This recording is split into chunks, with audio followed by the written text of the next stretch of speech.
Okay. All right.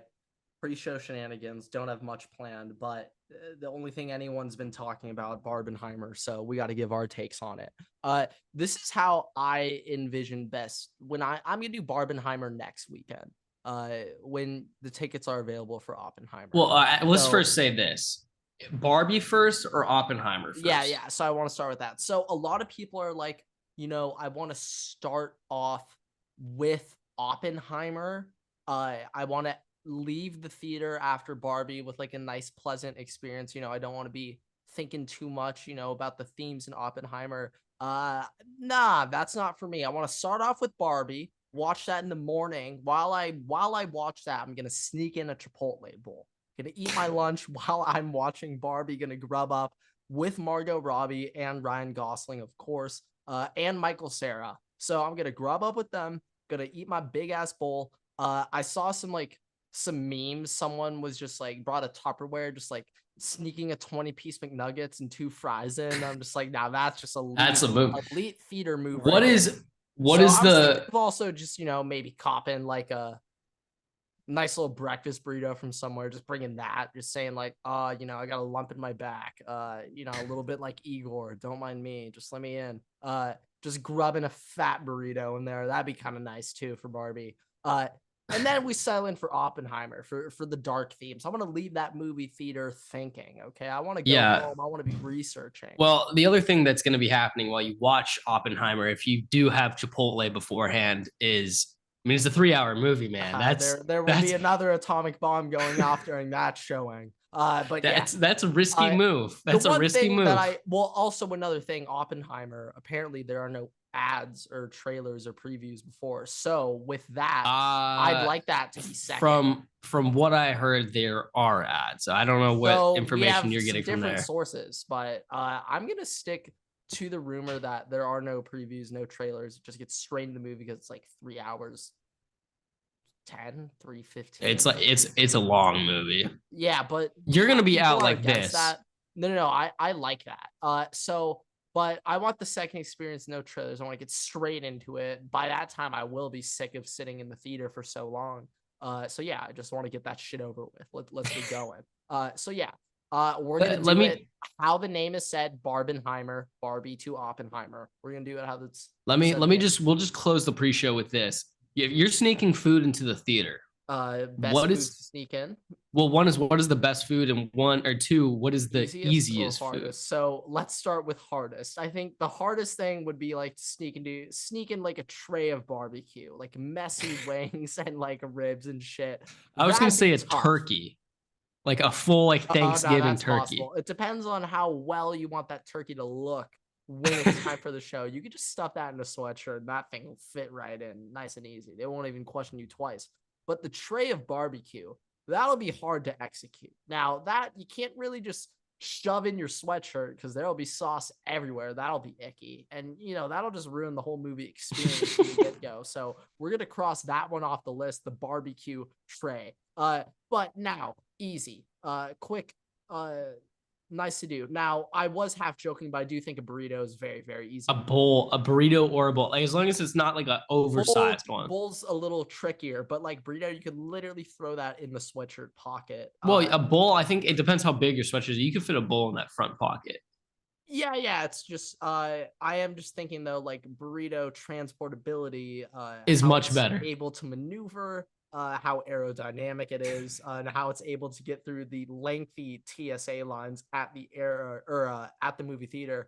It kind of reminds me of the South Park episode, Toilet Safety Administration. That's what feels like when I'm trying to get to.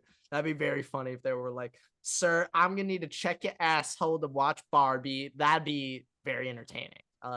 See, AMC should consider that. I definitely go to the movie theater. New security guidelines. If I got to watch that before going in, get a nice little chuckle. But yeah, Barbie to Oppenheimer, sneak a Chipotle burrito in. Now, if we're talking,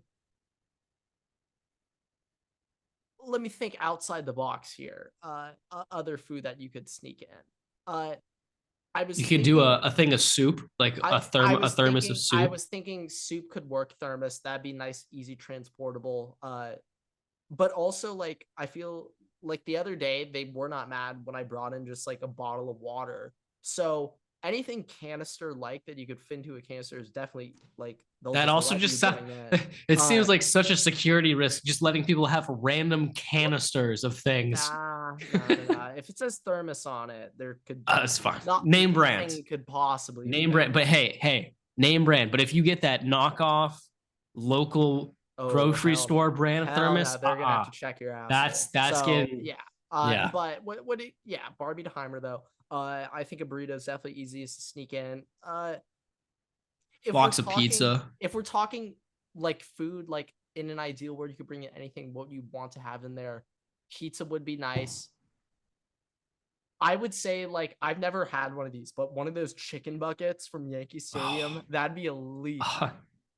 Just a bunch of like tenders and fries or nuggets. I was gonna say, for a movie. So what about a Chick-fil-A sandwich? I like where I'm thinking of movie, I'm thinking of longevity of eating. So that's fair. Like little tiny snack things that take a longer time to eat, so I have a longer time to eat it.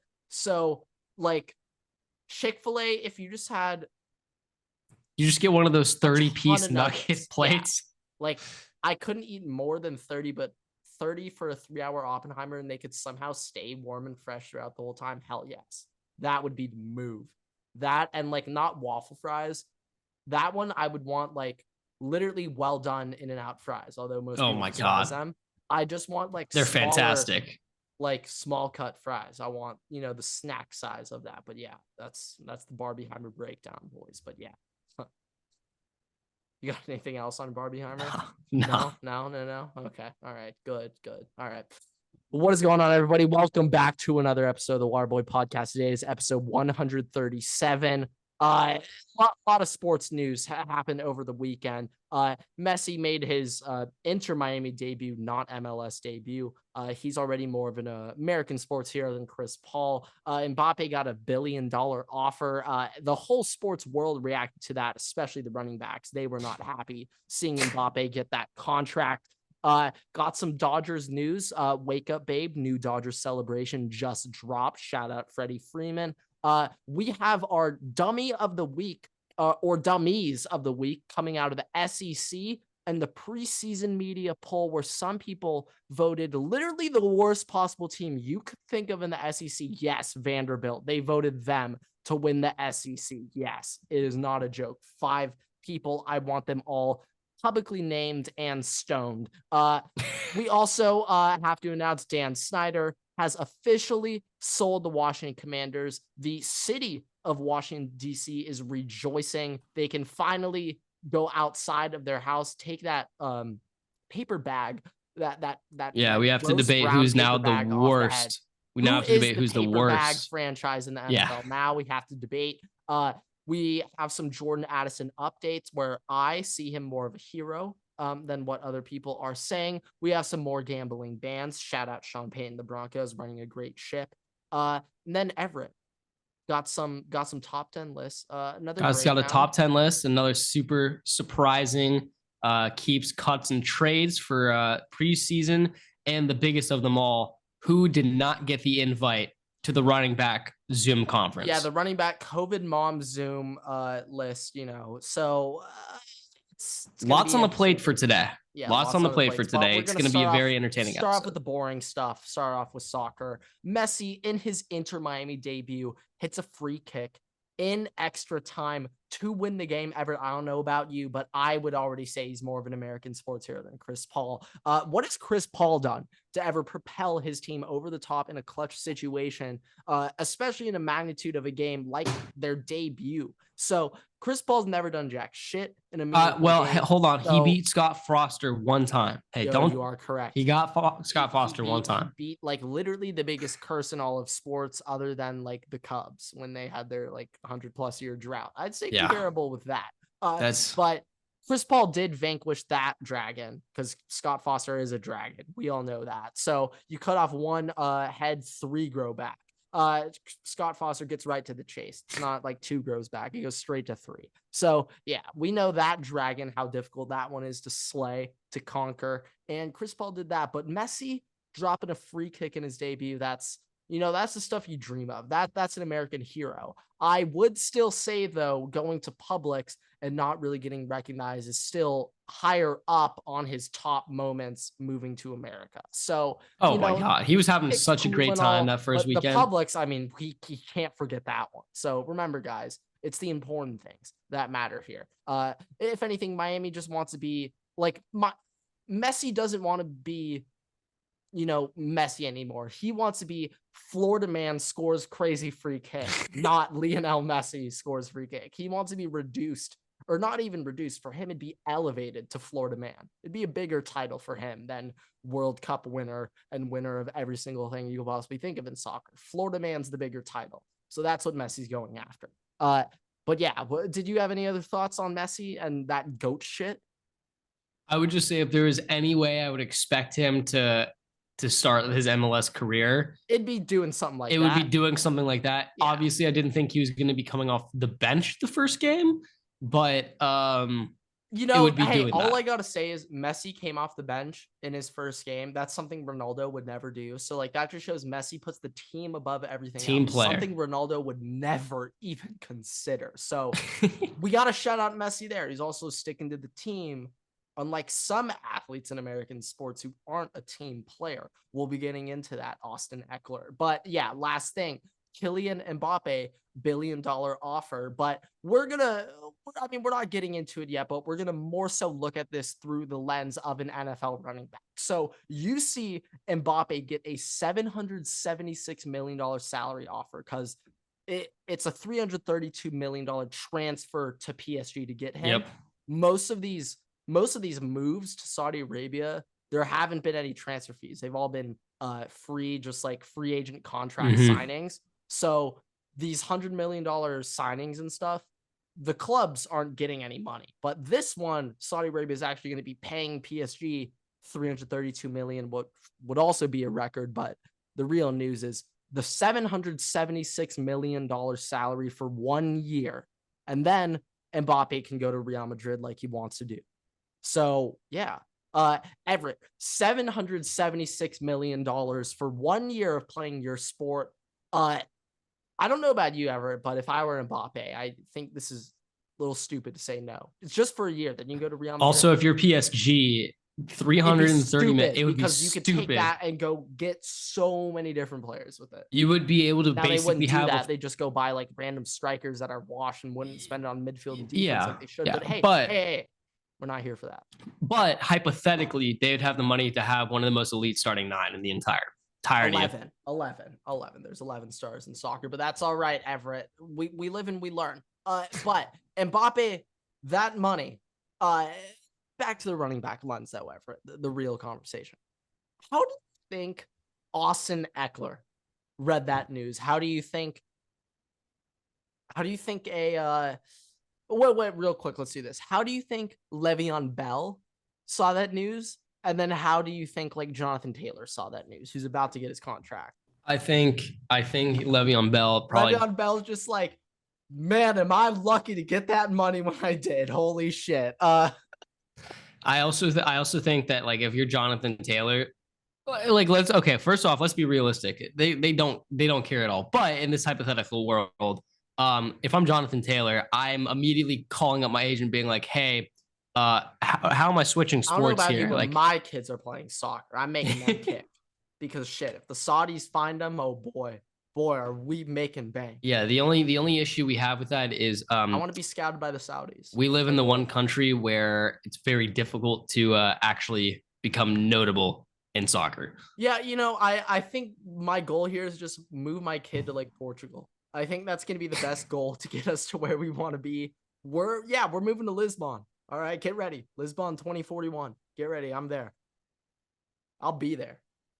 Your kid will be there. You'll probably still be in the U.S. You're just going to send them off. Good point. Touche. I can't miss football season, but yeah, you're right.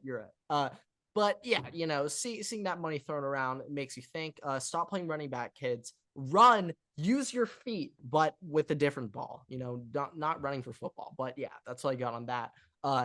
You got any other soccer news? I know Oh, you're no. a big soccer. Okay. I hold mean, on. yeah, obviously. I mean, they're starting Okay, nine, onto so the they seam have to head be. news. Some MLB news, Everett. Wake up, babe. New Dodgers celebration just dropped. So over the weekend, Max Muncy had a little baby shower, invited over Yep. Seager. Well, I don't think Andrew Heaney got the invite, but Nope, but Corey Seager was there. Corey Seager, former Dodger, now on the Texas Rangers. And his wife, by the way, too. Yes. So now shout out Max Muncy and the baby shower. But more importantly, they all roasted Freddie Freeman for his dancing. Like he like at the Met Gala or something. He like danced, like did this thing. He did like the wacky inflatable arm flailing tube man. Yeah. Wacky inflatable arm inflated flailing two man. So he did that dance, and now that's like the team celebration. Is that? Yeah, I guess that's the new celebration when you rope a double now. So yeah, that's going around. But I mean, look, I can't say that. I mean, like, it's funny, but I don't think anything's gonna top Trey Turner's celebration. The Wolf of Wall Street. I mean, it's there forever. But real talk now. Back to the Dodger trade line that's approaching in a week. So now I'm at the point where, I've changed my mind on everything, done some deep dive on some stats. And when our starters go 6 or more, the relievers actually have a really, really good ERA. Believe it or not, the relievers are actually top 5 since June when the starters go 6 or more. So, Everett, interesting. I actually think if we can either land one big name starter who I'm not even sure, I can't even think of a name right now. Thursday, I'll get a more propped in list. I'm now just thinking trade strategy wise. If we can either get one big name starter or 2 solid starters, I think we actually could be extremely dangerous because this lineup is actually so good. I think it'd be a disservice to not just try a little bit. I'm not saying we need to go after like Corbin Burns, but try to go get 2 starters or a starter to help them out. Just to try, because we are in first right now. Everett, this is also some more fun facts. The Diamondbacks and the Giants, I think, have both lost like 4 straight. I think have like 1 win each, like since the All-Star break. They have not been doing slumping well. And right now, we haven't been able to pick up any game 3s, but we've won 3 straight series against some pretty good teams. I think if we should go after a big name starter, the reliever. Oh my God! It's actually not that big of an issue. So two things. One, I have seen that there are people people are reporting that the Dodgers are interested in Nolan Arenado and that he would be willing to waiver his no trade clause. I know you hate that because you said on the podcast before that you would strongly dislike. I also just don't think the Dodgers would take on a big contract like that. No, but I have reported that. My other thing is, we're pretty reserved when it comes to handing those. My other thing is, you're talking about getting a big name pitcher. You know who's a big name pitcher? No. Shohei Ohtani.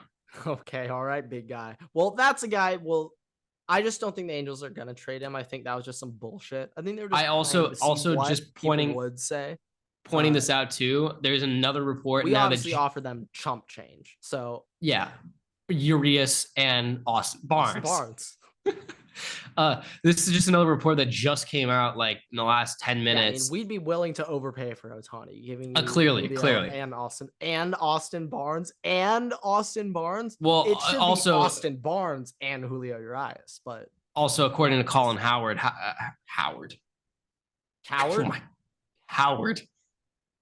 Colin, what's Howard. his name? Coward, yes. Yeah, okay. I was about to say, who the fuck is Colin Howard? You would have to trade multiple first round picks for Shohei. Clearly. I mean, shit. Now that's big brain, right? The other thing is this came out like 10 minutes ago, but apparently the Orioles and the referencing former first round picks, and if that's the case, no. He said like no, future. I know. But, you would hope he said, but even then. There's a report stating that the Orioles and the Diamondbacks are now among teams who have inquired to the Angels about Shohei Ohtani. Let's be honest here. If you're a team in the MLB and you haven't at least asked about Shohei, you should not be in the MLB anymore. You I know, think every single team in the that MLB needs includes to have the asked. Angels. I hope they have also asked Shohei if he would play. Yeah. That But goes like out to them too. the Rockies, I guarantee you the Rockies at least were like, hey, you want Chris Bryant? You could really break the home run record here, Shohei. You could Seriously. really break it. They were like, we'll give you Chris Bryant. Pitcher career won't be great, but the hitting. Maybe somebody else, but yeah, just interesting stuff. We'll see what we end up doing or where Shohei goes to. I think he'll end up staying put, but yeah, it'll be interesting to see. But that's all I really had on the MLB. A little short one there. We'll see what the Dodgers end up Deadline doing. is coming up quick though. Yeah, 1 week. So coming up quick. They're coming up, but yeah, okay.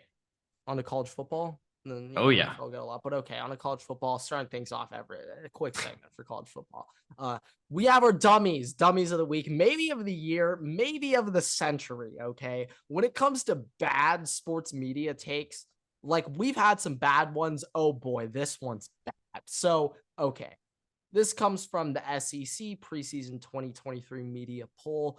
5 members of this media poll of the official SEC media predicted Vanderbilt to win the SEC. Vanderbilt, 5 people. They got the same amount of votes as Tennessee. They got more than South Carolina. They got like more. Well, many teams didn't get any votes. You know, Georgia obviously had the most, then Alabama, then LSU, but Vanderbilt at 5th with 5. I think that if 5th, with 5 votes. If Vanderbilt won the SEC, the entire hell would have had to frozen over, and every team in the SEC would need to have been on life support the entire year. There is a better chance of Georgia or Bama winning the SEC championship than Vanderbilt just not finishing in last place of the SEC. There's a better chance of them winning the SEC than Vandy just not finishing in last. There's a better chance that they win the Natty than Vanderbilt gets to 6 wins. Okay, now that's just unheard of. But for Vanderbilt to just not come in last place in the SEC, like that, let's start with that, because I wouldn't bet on that. So like, if those 5 people just bet on that to happen, then I'd be like, all right, bold take, guys. But okay. But that's asinine to say that they're going to win the SEC. You should have your media credentials revoked straight up. I want those 5 people publicly announced, and I literally want them propped up on a wooden platform and stoned, because that's atrocious. That's like one of the worst things I've ever read in my life. Vanderbilt to win the SEC. Like I've legit, even like Georgia's haven't won the SEC that are like dominant. Georgia's 3rd stringers might still be better 100% than Vanderbilt's starters. 100%. So barring Vanderbilt or barring like Georgia and them literally have to play all their walk-ons. There's no physical way on the planet. They literally have to get death penalty. That's the only let's actually think about this. Would have to get death penalty for what Vanderbilt to win the SEC. What D1 conference would Vanderbilt be able to win handedly? Like they would be the favorite going in the season.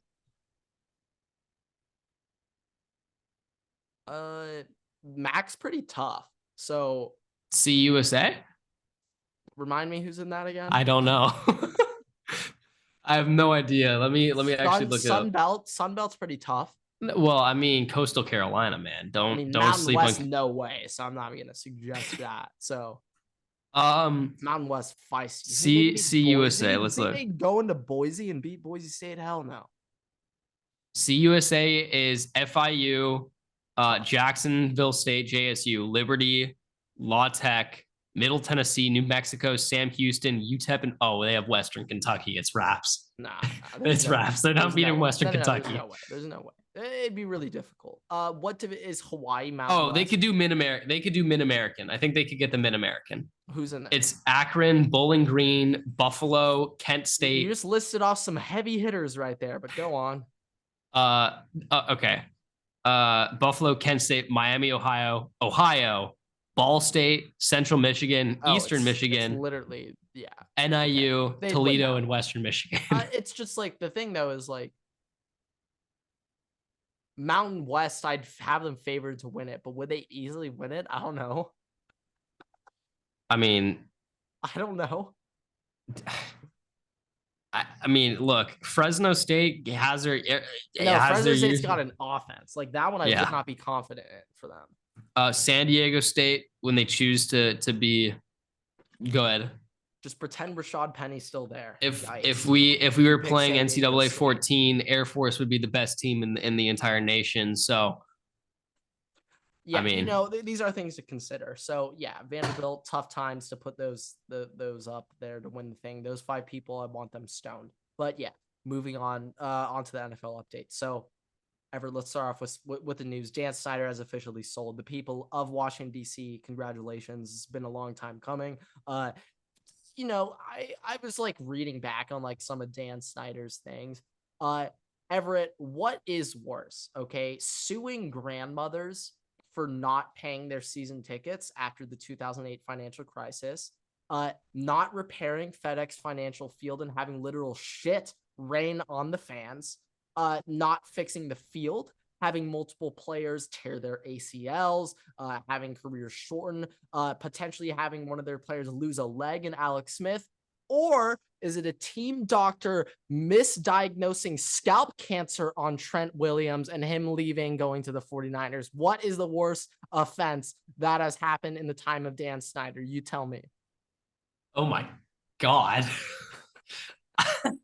or is it NFL season attendance rankings going from first when he took over to last when he left? What's the word? I think that encapsulates everything. Yeah, no, so like that's got to be. But I mean, if we're ranking down on fans is pretty good. If we're ranking this, I think diagnosing scalp cancer is up there too. It's up there, but I think suing a grandmother after the 2008 financial collapse might be the number one thing. Grandmother. Oh my grandmother. Oh, it's multiple. It wasn't just Grammy Lindy, okay? There were multiple grandmammies getting sued for not paying their season tickets, okay? He just has an issue with grandmothers specifically. It's Dan Snyder at his finest summed up. Oh my God.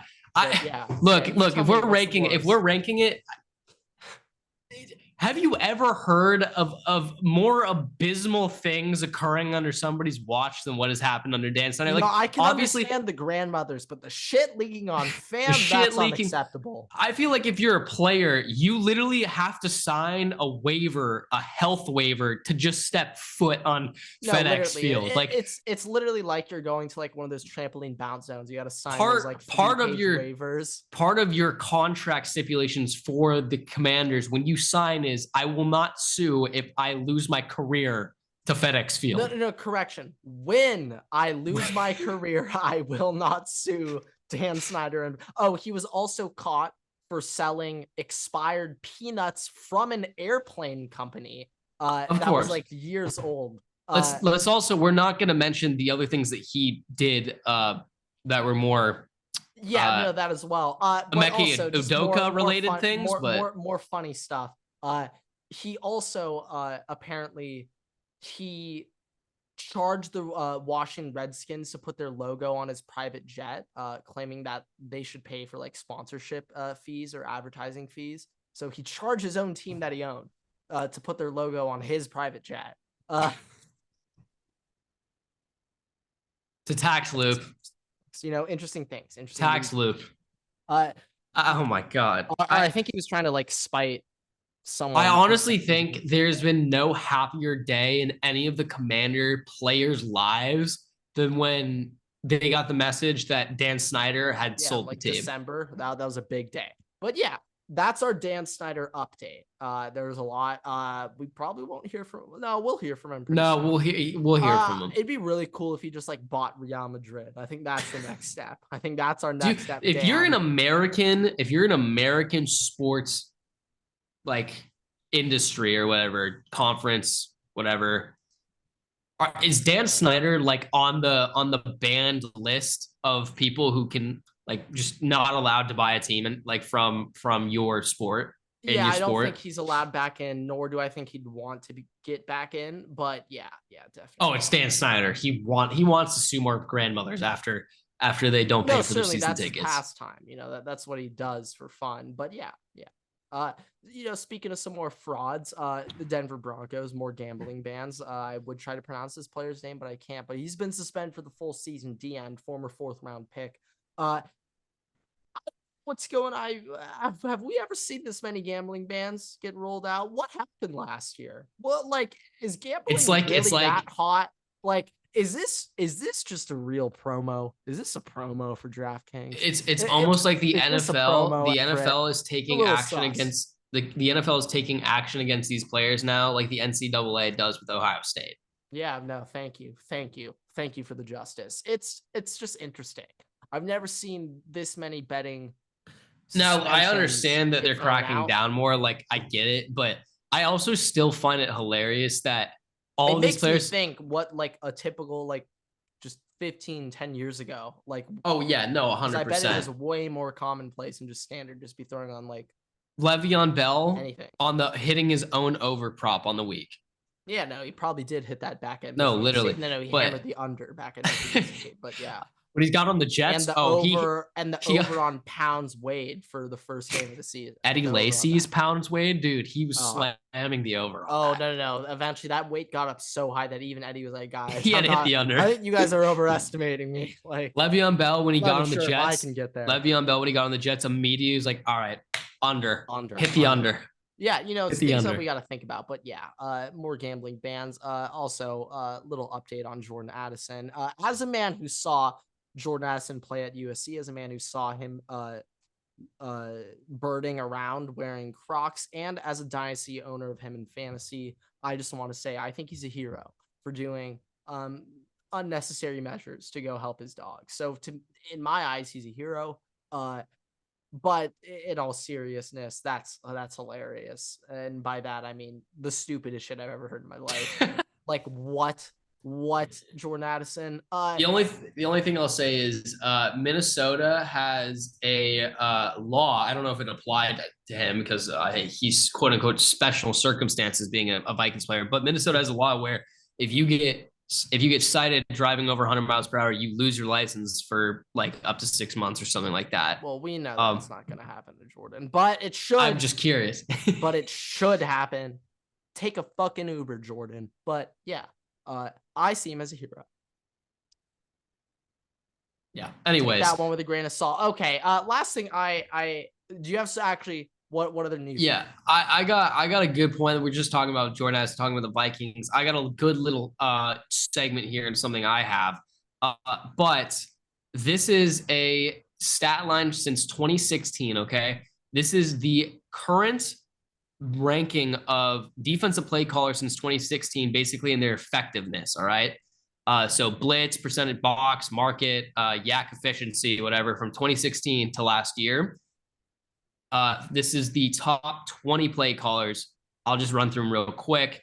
Yeah. Bill Belichick is 1. Brian Flores, now Vikings DC, is 2. Vic Fangio. Brandon Staley at 4. Don Martindale. Evero for the Panthers. Jack Del Rio. Jim Schwartz. Mike Caldwell. Steve Spagnuolo. Steve Wilkes. Todd Bowles. Raheem Morris. Lou Anarumo, Joe Woods, Gus Bradley, Mike McDonald, Dan Quinn, Vance Joseph, and Sean Desai.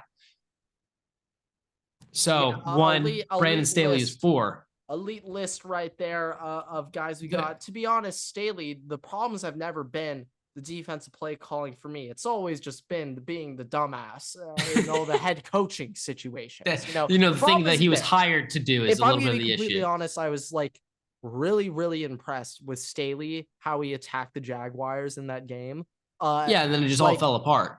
I know. Another thing though is like, dude, you got to score in the second half. Like, I know it's a big lead, but like Joe Lombardi, the first half versus second half stats are appalling, disgusting, should be illegal. The drop off in the second half that the Chargers have had under Joe Lombardi. But I hope Kellen Moore just keeps the foot on the gas. That's the goal. I mean, I'm expecting him to. The issue with Staley is him being dumbest shit and being like, oh, go for 2 now. Oh, let's go for it on 4th and 9. Screw it. Like, well, don't worry. He'll go for it on 4th and 9, but not 4th and 1. Yeah, those are the things that we're looking at.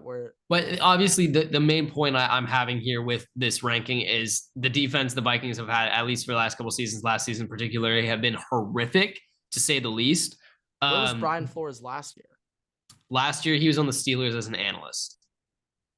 You remember there was the whole. Yeah, I remember that. Yeah. But that's like the best job in sports, being like that's having what Cliff's doing right keep now. In mind though, this was best job. Keep in mind though, he got fired from being a head coach after having winning seasons, and then that's where he went to. Like, that kind of sucks. But that is true. Having the number 2 play caller be your new DC after the elite dog shit that we saw from your fan favorite, if you're a Giants fan, Ed Donashell. Going from that to Brian Flores being, as I said, the number 2 play caller, that is exactly what we need. That's exactly what I wanted to hear. And seeing the stats make me very excited for the development that's capable of the Vikings defense. Yeah, I just saw a meme of it says Jordan Addison when his dog gets a tummy ache, and it's Kevin James doing before the NASCAR races. Start your engines. But okay, all right.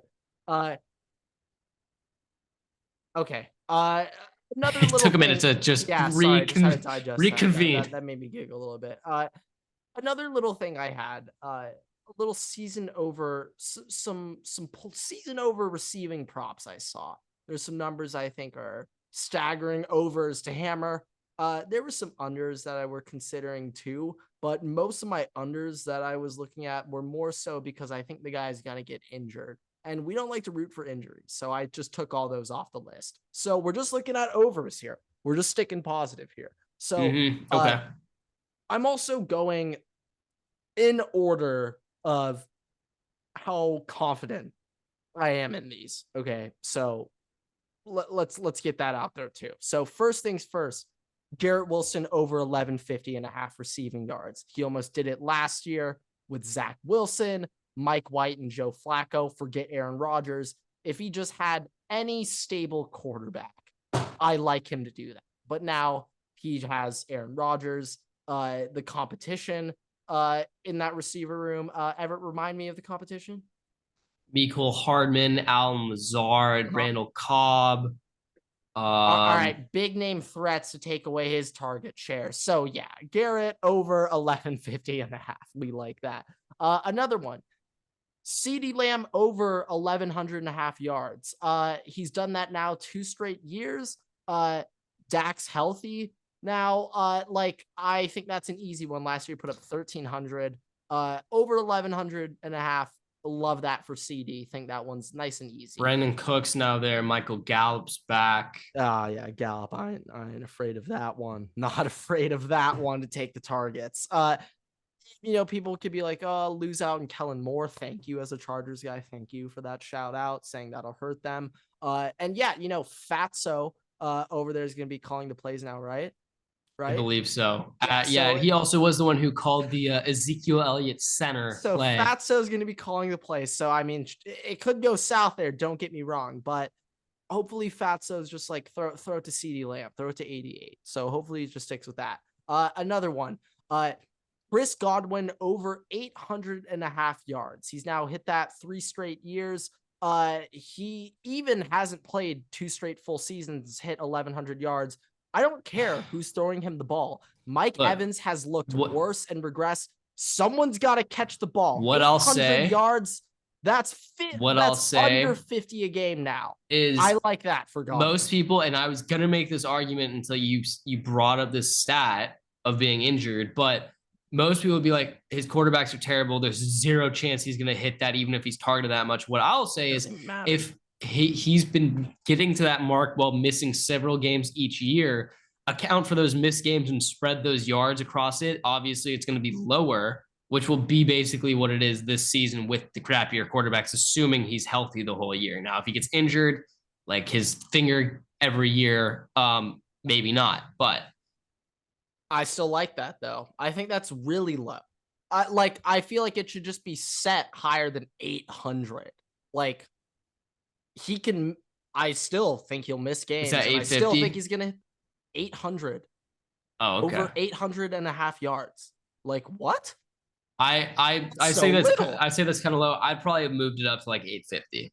Uh, Also moving forward, Amon Ra over 1,000.5. Now, yeah, Jameson Williams coming back, whatnot. 6 weeks in the season too. Like, I I mean, it's feel like not. though it'll still take him like time to like really get used to NFL like speed and shit. Like last year, I literally think he played like what, like 5 games and maybe like He 12 had like snaps in those 2 games. receptions, Yeah, no, one of like which was still for a touchdown on still the needs to Vikings' get. heads. But Yeah, I mean, hey, you're the one who brought that up. I didn't want to bring you back to that moment, but Amon Ra over 1,000.5 yards. Yeah, like that. Next, Calvin Ridley over 875.5 yards. If he and T Law, I think they're going to click. I think Trevor Lawrence also going to take a step up next season in, I believe it is now year three year for 3. him. So I think he's going to take a step up. Calvin Ridley coming back too. Like keep in mind, Calvin Ridley, remember what he was like on the Falcons. He's like that. So over 875. Yeah, I like that. And last one, which I'm least confident in, this is a slight homer pick. But bear with me for the explanation. JSN over 725.5 yards. Seahawks have an early bye week in week 5. I think Jackson Smith and Jigba, maybe not in week 6, but after the bye week and moving forward, they're going to start prioritizing Jack Smith and Jigba and now using him as a wide receiver 1. Obviously, I'm biased here, but I saw what Garrett did in year 1 with just no help. I saw what Olave did last year. I don't know who his quarterback was. And then I remember seeing them all. No, he was hurt. So who was their quarterback last year? God, what is his name? It was a weird guy. Jameis got hurt like week 3. Is it Andy Dalton last year? It was Andy Dalton. Yeah. Oh, nice guy. Nice guy. The nicest guy in the world, Andy Dalton. Nicest guy in the world. But I saw him put up another. This is what I'm going to tell you. I mean, but real quick, Everett, when they were all at Ohio State, there was one guy who outshined both. Yeah, I know, and I know that Garrett. I know Garrett and Olave have both said, yeah, Jason's the best receiver. But let's also put it this way. I'm not even going off that. I'm going off. No, but that's kind of. But what I'm going to say is your comparisons to Garrett doing all this and Olave doing all this last year, the wide receivers around them were not remotely close to being as good as Tyler Lockett and DK Metcalf. Jackson Smith that the wide receiver and just the volume usage of those players is vastly different than those other offenses. And obviously, Geno Smith is a better quarterback than both Mike White and Andy Dalton. But I don't see there being. Don't disrespect Flacco like that. I was going to give you that one, but go on. I just don't see there being a way where there's enough volume between the 3 players where JSN is going to end up getting 750. I just think that even if he ends up taking over the wide receiver 1, I think there's going to be too much ball spreading for him to still hit that mark. And I still think that DK out of the 3 of them would be the one that ends up with over 1,000 yards just because he'd have such a head start on the season. Yeah, no, I mean, DK, I think like most likely probably will end up leading the team with yards. I also think early on it's going to obviously we've seen before in the past. Really, we've seen before in the past where 2 receivers end up having 1,000 yards, but I think behind DK, the split between Tyler Lockett and JSN, like Tyler Lockett's going to start off the year with more, and as the season progresses, he's going to get less, and JSN's going to go up, and we'll see where it goes up to. But I still think that initial spread mark between the 2 of them, even if it increases, is just not going to be enough. There's too many weapons on that offense, and it's just not. I don't think that it's going to be possible. Zach Charbonnet is also going to get a lot of targets in that offense, so you are correct about that. I do, I have that last on my list, though. That one, feeling least confident You in. just got to mention it. He's your guy. You gotta at least be supportive. One other thing, I didn't see this on the Barstool Sportsbook, but I saw this on other books. Donovan Peoples-Jones over 500 receiving yards. I really like that one. Is he the wide receiver? Like 2 or for the Browns. 3 right now? 3. Yeah, behind Elijah Moore and Amari Cooper. Okay, it's possible. I still think Njoku's gonna out yard him. Get more. I mean, get you know how I feel about David Njoku. Pick on that one too. You know how I feel about David Njoku. I even still think that maybe even their running back, whoever that is, will end up getting more receiving yards. Chubb and whoever their other Jerome Ford.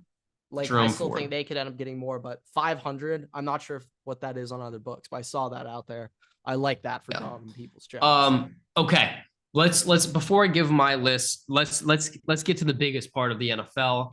The running backs Zoom call from this past Saturday. Your guy, Austin Eckler, organized a parents Zoom call for all the running backs. Yeah, no, it was literally a bunch of moms getting and he only invited really a select few. You got to get the invite to get through the door. You have to be on the list. You have to be on the list. So my question to you is, and this has been a debated thing all weekend. Do you have the list of people on? I do have the list. Okay. If you were not invited, how does that like? How would you react to that? Here are the running backs who were invited: Saquon, Derrick Henry, Josh Jacobs, Jonathan Taylor, Christian McCaffrey, Tony Pollard, Nick Chubb, Najee Harris for whatever reason, Aaron Jones, Joe Mixon, and J.K. Dobbins for Lord. I have no idea why. I love Dobbins getting in there. Let's go. Let's go. But obviously, notable names not being on here. Zeke was still in there. Notable names not on here too. There, then I'm in there too. They're like, no, dude. No. They're like, dude, no. Like, come on. Ramondre Stevenson. Actually get some power back. Ramondre Stevenson's not there. Dalvin Cook's not there. No Leonard Fournette. No running backs on any the bigger, even if it's by committee. You don't have Miles Sanders. You don't have Miles Sanders just signed. Rashad Penny, or I mean, still Kareem Hunt's not in there. Like, lots of guys. Nick Chubb. Kareem Hunt, I don't think should have been in there either. I think the funny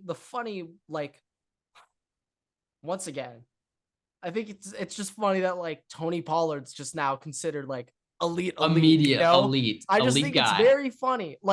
I was really jumping on the Tony Pollard hype train, just as a fantasy thought going into this season. And then now the whole world is on literally on his dick. And so now I'm pushing back on Tony Pollard. Now he's on my do not draft list. Okay. He's going way too high. You got to fade it. Way too high now. Yeah. My bigger question now is if you got the Zoom link and you were not on the list, do they have a bouncer working the Zoom door that just throws you out? Yeah, it'd be one of those where it's you need permission to join the Zoom. Whoever that guy is, they probably are just getting flooded because I bet there's one mole in there working on behalf of the owners who's now. I mean, that because they leaked everything that happened in the Zoom after the Zoom. Well, I mean, those running backs are also want to leak it because in there, there's. I mean, you just got the writer in the corner. Their owners, just being they don't pay me anything, and it's guess what? They're gonna keep on not paying you anything, buddy. So keep that attitude up. My favorite. They also talked about, by the way, they were yeah, we'll just fake injuries. Dude, how do you think that's gonna help your situation at all? Oh, yeah, that's gonna make it really worse. It's dude, that's a massive problem, dude. You'll get paid less for being injured. Not quite the dub not quite the route here to get the dub that we're looking for to go through that strategy. But now you know what would have been hilarious if they were on the Zoom and then it got announced that some dude signed for a massive amount of money in the NFL. A wide receiver or something, and they're just I kind of surprised Evan Ingram didn't tick anyone off. He got 3 years, 44, something like that. Didn't piss anyone off. Yeah, if we got a TJ Hawkinson extension or David Njoku signs an extension for 4 years, or even a lower name guy, we got an OJ Howard signing multi-year extension. Yeah. I mean, things like this. it's things like this that could anger people and make people upset. But yeah. Okay. I don't know if you got anything. I have 2 lists to end the day. First thing that I'm going to ask you, this is for the Panthers list. We'll start with this. Considering you had an issue with this before, how do you pronounce Eric Rowe's last name? What do you say before? Whatever you Eric said. Rowe. You said Rowe before, so I just had to check. Just had to check. I'm not entirely sure. I Okay. remember. I think it's just Rowe. I don't know. Okay. Panthers surprising keeps and cuts. There's a little twist with this one. We're gonna start off with. Okay. Here we go. Trade Matt Corral. Keep Laviska Shenault. Raheem Sorry, we're gonna have to Blackshear. pause it right there. What did you just say? Trade Matt Corral. Whoa. Before we even explain the rest of the list, let's dive into this. Why? Can I Matt finish? Corral's the best player in the NFL. Let me finish my list, and then we can break it. All right. But holy shit! Wow, the people are not gonna like that. I know it's a surprise. It's a big surprise. Long Beach Poly's finest. They are not gonna like that. But all right. Okay. Trade Matt Corral. Keep Laviska Shenault, Raheem Blackshear, and Demir Bird, and cut Eric Rowe, Shee Smith, and Amari Barno. I just can't believe you said that shit. I know that's the thing. That's why this list is called best quarterback in the NFL. Surprising keeps and cuts. Like, you gotta be on your toes. This is anybody who's on the bubble, and even if they're notable. I mean, obviously Matt Corral being the number 1 quarterback. Seen suit up in the National obviously Matt Corral being the number 1 quarterback in the NFL. It's a huge surprise, but it's the Panthers. You can't overthink this one. If they get rid of Matt Corral, we can kiss this franchise down the drain. Okay. They better get a ransom for him. Okay. I'm talking 4 firsts. Every second round pick you have. And I'm talking for the next 100 years. I get your second round pick to the next 100 years. These are the things we're looking about Matt Corral. Do you ever think it's possible for a team to be like, I'll give you my 6 round picks for the next 15 years? Do you think that's... I don't know what value that would equate to. I feel like back in the day, like in 1970, someone thought of it. Well, the somebody was the Vikings, because the Vikings traded like multiple 4 first round picks for Emmitt Smith, who then imploded the first week that he got there. But things happen. Things happen. Let's put it this way: the Vikings won the Cowboys their Super Bowl. So, yeah, I mean, it's not impossible. I could see a franchise doing it. I think your GM would get immediately fired. But go from there. Yeah. All right. Here's the last thing we have for the day. Top 10 most clutch quarterbacks in the NFL. I felt like we did something like this before, but we have not. So here we go. We're going to go 10-1. We'll see what people think. It's all subjective, but we're kind of going off of last year, and there's a player in here that didn't really play last year, so it's just kind of their kind of careers. But yeah, 10-1. Dak Prescott, Tua, Jared Goff, Matthew Stafford, Justin Herbert, Josh Allen, Aaron Rodgers, Kirk Cousins, Joe Burrow, and Patrick Mahomes. Yeah. When we think about that, if we're talking, from like a 10-year, 15-year lens, Nick Foles definitely number 1 on this list. Case Keenum has to be 2 or 3. Potentially, Big Phillip Rivers definitely in there. Big Ben, he's in there. Drew Brees. Well, Cam Newton before the fumble that he didn't dive on in the Super Bowl, he's on there. Lot of big name guys. A lot of big name guys you could think of. But if we're looking at from just this year, a guy like Matthew Stafford, someone who we're thinking of, where, last year obviously didn't play much, but if I were to just say one quarterback, you got 2 minutes left, you need a touchdown, who would you want them in? Matthew Stafford's in there. So even though last year, the results weren't quite there, still names thrown in there. But yeah, respect for Jared Goff. Let's get that out there first. Jared Goff is a man that shit. Can't believe I'm saying it. If I were to ask myself in 2019, would I ever be like, yes, Jared Goff, I feel good with 2 minutes left to go, get me some points?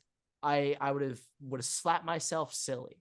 Would have said I'm a moron for even saying that out loud. But now it's like, shit. Things change. I mean, I'm with it now. There was a point where everybody was saying Jared Goff's a bust. Carson Wentz is like the best pick out of that draft. Now, how the turns have tabled, how the tables have turned. Oh, how the turntables have tided. Well, Carson Wentz, I don't even know if he's in the league anymore. He's still sneaking around somewhere. He's definitely still somewhere. He's coming up with something. But things are moving, things are changing. But yeah.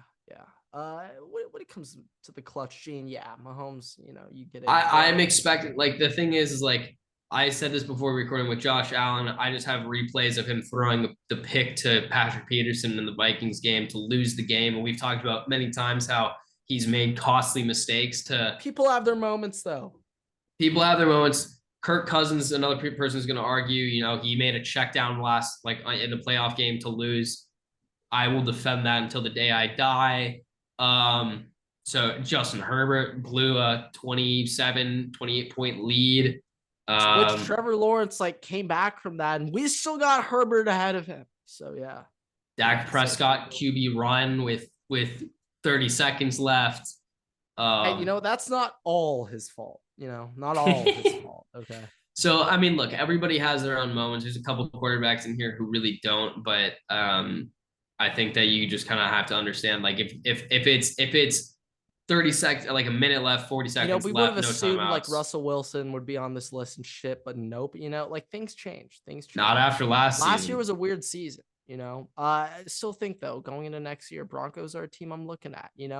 I think they're gonna really bounce back. Like Jerry Jeudy, I don't have him on that over on the props, but that's a guy where I could see him breaking out a little more next year. I expect some more touchdowns at least from the Broncos passing wise. But yeah, I do too. Yeah, I agree with that. I just expect them to do better, be better. Broncos country, let's ride. Come on, for real this time. I hope Sean Payton also banned that catch. Do you think that he stopped Russ from making another Subway commercial? Yes, but I also think Sean Payton's also had a history of being in Subway commercials, so maybe they're partnering up. They're doing one together. Maybe Sean Payton's like, yo, get me in on that. So we'll have to see. I don't know. But no, that's all I have. So unless you have someone else to say. No, yeah, just want to remind everybody that Dan Snyder sued grandmothers for not paying their season tickets, and literal shit rained down on the fans at FedEx Field. Just want to remind everybody. Oh, and he misdiagnosed scalp cancer. So yeah, there's that too. With that, thank you guys so much for watching, listening. Rate us 5 stars. You can find us on Spotify, TikTok, YouTube, Twitter, and on Instagram at Waterboy Well, you don't guess it's not Twitter anymore. On X. On X. You can find us on X at Waterboy. Make sure to follow me and Grant on X at Everest Takes and at Waterboy Grant. The world's changing every day. Who would have thought? We'll see you all in the next episode. I mean, who knows what'll be next? Who knows?